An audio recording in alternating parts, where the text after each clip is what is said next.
Good morning friends. आपका हमारे YouTube channel NS education learning पर हार्दिक स्वागत है।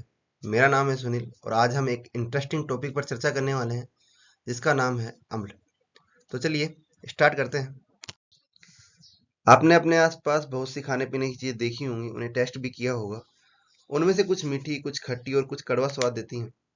क्लासिकल थ्योरी के अनुसार वे पदार्थ जो स्वाद में खट्टे होते हैं उन्हें अम्ल कहा जाता है। इसके अलावा यदि इन्हें जल में घोलकर इनके जलीय विलयन में नीला लिटमस पत्र डुबोया जाता है तो वह उसका रंग लाल रंग में बदल देते हैं। इसके साथ ही इनका जो पीएच मान होता है वो भी 7 से कम होता है। दूसरे शब्दों में कहा जाए तो सभी खट्टे पदार्थों की जो नेचर होती है सभी खट्टे पदार्थों की जो नेचर होती है वो अम्लीय होती है। अब तक हमने अम्ल की बेसिक प्रॉपर्टी के बारे में समझ लिया है।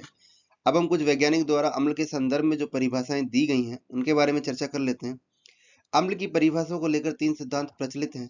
उनमें से पहला है आर्हेनियस का सिद्धांत, दूसरा है ब्रोस्टेड एंड लोरी का सिद्धांत और तीसरा है लुईस का सिद्धांत। तीनों के बारे में हम बारी बारी से चर्चा करने वाले हैं।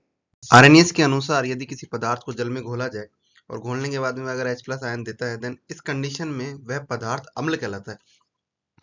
इसे हम एक एग्जांपल की सहायता से भी समझ सकते हैं। मान लीजिए हमने HCl लिया, HCl को हमने जल में घोला।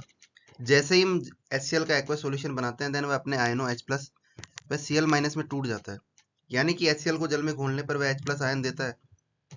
देन आर्हेनियस के अनुसार HCl एक अम्ल होगा। इसी प्रकार इसको हम दूसरे एग्जांपल से भी समझ सकते हैं। मान लीजिए हमारे पास में CH3COOH है, हमने इसको जल में घोला। जैसे ही हमने इसको जल में घोला तो ये अपने आयन CH3COO माइनस और H प्लस आयन में टूट जाता है, यानी कि CH3COOH भी जल में घोलने पर H प्लस आयन देता है। देन यह भी आर्हेनियस के अनुसार क्या होगा? अम्ल होगा। ब्रोस्टेड एंड लोरी के अनुसार वह पदार्थ जो प्रोटॉन दान करने की क्षमता रखता है अम्ल कहलाता है। प्रोटॉन का मतलब H प्लस आयन से ही होता है, क्योंकि हम हाइड्रोजन की बात करें तो हाइड्रोजन में एक प्रोटॉन व एक इलेक्ट्रॉन होता है। यदि हाइड्रोजन से एक इलेक्ट्रॉन निकल जाए या निकाल दिया जाए तो केवल प्रोटॉन ही बचता है, इसलिए प्रोटॉन व H प्लस आयन एक ही बात होती है। यानी कि जो H प्लस आयन दे दे वो एसिड कहलाता है, यानी कि अम्ल कहलाता है। यहाँ एक रिएक्शन दी गई है। जब HCl की क्रिया NH3 से कराई जाती है तो HCl H प्लस व Cl माइनस आयनों में टूट जाता है और अपना H प्लस आयन यानी कि प्रोटॉन NH3 को दे देता है। अतः HCl ब्रोस्टेड एंड लोरी के अनुसार एक अम्ल होगा, यानी कि HCl था, HCl अपने H plus ion plus Cl minus में टूट जाएगा और जो ये अपना H प्लस आयन है वो NH3 को डोनेट कर देगा। देन जैसे ही NH3 H प्लस आयन लेगा वह NH4 प्लस में कन्वर्ट हो जाएगा। देन इस प्रकार हम कह सकते हैं कि HCl ब्रोस्टेड एंड लोरी के अनुसार एक अम्ल होगा। लुईस के अनुसार वह पदार्थ जो इलेक्ट्रॉन युग्म यानी कि लोन पेयर को स्वीकार करने की प्रवृत्ति रखता है अम्ल कहलाता है। जैसे कि BF3 हो गया, AlCl3 हो गया। बाकी ये सभी एग्जाम्पल लुईस अम्ल के उदाहरण हैं।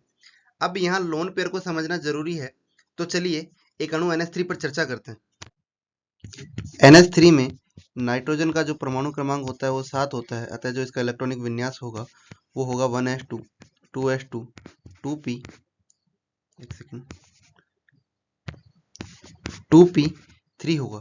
यानी कि इसके जो आउटर मोस्ट शेल में जो इलेक्ट्रॉनों की संख्या होती है वो 5 होती है, यानी कि इसे अपना अष्टक पूरा करने के लिए 8 इलेक्ट्रॉनों की आवश्यकता होती है, जिनमें से इसके जो 3 इलेक्ट्रॉन होते हैं वो हाइड्रोजन के यानी कि 3 हाइड्रोजन के साथ बॉन्ड बना करके अपना अष्टक पूरा कर लेते हैं। इसके जो 2 इलेक्ट्रॉन हैं वो बच जाते हैं, यानी कि इन्हें ही क्या कहा जाता है? लोन पेयर कहा जाता है। इसी प्रकार एक एग्जाम्पल BF3 पर भी चर्चा करते हैं, जिसमें से बोरोन जिसका परमाणु क्रमांक 5 होता है, इसका जो इलेक्ट्रॉनिक विन्यास होगा वो 1s2 2s2 2p1 होगा, यानी कि इसके आउटर मोस्ट शेल में जो इलेक्ट्रॉनों की संख्या होती है वो 3 होती है। चूंकि भारी कोश में अधिकतम 8 इलेक्ट्रॉन हो सकते हैं, जिनमें से 3 इलेक्ट्रॉनों की पूर्ति यह 3 फ्लोरीन से बॉन्ड बनाकर पूरी कर लेता है, इसके पश्चात भी ये 2 इलेक्ट्रॉनों को ग्रहण कर सकता है, यानी कि एक लोन पेयर को एक्सेप्ट करने की प्रवृत्ति रखता है। अतः BF3 एक लुईस अम्ल होगा। अम्ल के प्रकार। अम्ल के मुख्यतः 2 प्रकार होते हैं, ऑक्सी अम्ल और दूसरा होता है हाइड्रा अम्ल। ऑक्सी अम्ल वे अम्ल होते हैं जिनमें ऑक्सीजन भी उपस्थित होता है और हाइड्रोजन भी उपस्थित होता है, जैसे कि H2SO4। अम्ल के इस फॉर्मूले में हम देख पा रहे हैं कि एक और जहाँ हाइड्रोजन उपस्थित है दूसरी ओर वहाँ पे ऑक्सीजन भी उपस्थित है। देन इस प्रकार के जो अम्ल होते हैं उन्हें ऑक्सी अम्ल कहा जाता है। इसी प्रकार हाइड्रा अम्ल वे अम्ल होते हैं जिनमें केवल हाइड्रोजन उपस्थित होता है, ऑक्सीजन अनुपस्थित होता है, जैसे कि HCl। इस फॉर्मूले में हम देख पा रहे हैं कि यहाँ पे हाइड्रोजन तो प्रेजेंट है किंतु ऑक्सीजन अनुपस्थित दिखाई दे रहा है। देन इस प्रकार के जो अम्ल होते हैं उनको हाइड्रा अम्ल कहा जाता है। एक बार परिभाषा से भी समझ लेते हैं।